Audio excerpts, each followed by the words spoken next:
சென்னை மடிப்பாக்கத்தில் தெருவில் நடந்து சென்ற பெண்ணிடம் ஹெல்மெட் அணிந்த இளைஞன் செயின் பறிக்க முயன்ற சம்பவம் சிசிடிவியில் பதிவாகியுள்ளது. இதுகுறித்த முழு விவரங்களையும் செய்தியாளர் கதிரவன் வழங்க கேட்கலாம். கதிரவன், வணக்கம். இது தொடர்பான விவரங்கள். சென்னை மடிப்பாக்கம் பஜனைக்கோயில் தெரு பகுதியை சேர்ந்தவர் அனிதா.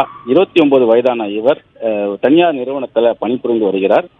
வழக்கம் போல பணி முடித்து அவர் தாயார் வீட்டுக்கு அவர் இந்த வழியாக, அதாவது பஜனைக்கோயில் தெரு வழியாக நடந்து சென்ற போது, கடந்த 13ஆம் தேதி இரவு 7:30 மணி அளவில் நடந்து சென்ற போது பின்னால் ஒரு நபர் தலைக்கவசம் அணிந்தபடியே அவர் கழுத்தில் இருந்த செயினை பறிக்க முற்படுகிறார்.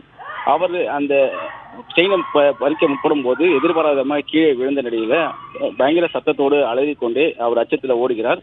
இருந்த போதும் அந்த தலைக்கவசம் அணிந்த நபர் அவரை செயினை பறிக்க முயன்று கொண்டே இருக்கிறார். இருந்தாலும் அந்த பெண் தப்பி ஓடிவிட்ட நிலையில இது தொடர்பாக ஏற்கனவே மடிப்பாக்கம் காவல் நிலையத்தில் புகார் அளித்த நிலையில் தொடர்பான சிசிடிவி காட்சி தற்போது வெளியாக இருக்கிறது. அனிதா தோளில் பையோடு நடந்து வரும் காட்சிகளும், பின்னாலே தலைக்கவசம் அணிந்தபடி அந்த நபர் ஓடி செயினை பறிக்க முயல்வதும், அப்போது அந்த அனிதா கீழே விழுந்து அலறி அடித்தபடியே தப்பி ஓடும் சிசிடிவி காட்சிகளும் வெளியாகி இருக்கிறது. இருசக்கர வாகனத்தை, பல்சர் ரக இருசக்கர வாகனத்தில் 2 நபர்கள் தலைக்கவசம் அணிந்தபடி இந்த செயின் பறிப்பு சம்பவத்தில் ஈடுபட்டிருப்பதாகவும் அவர்களை பிடிக்கக்கூடிய நடவடிக்கைகளில் ஈடுபட்டிருப்பதாகவும் மடிப்பாக்கம் போலீசார் தெரிவித்திருக்கிறார்கள்.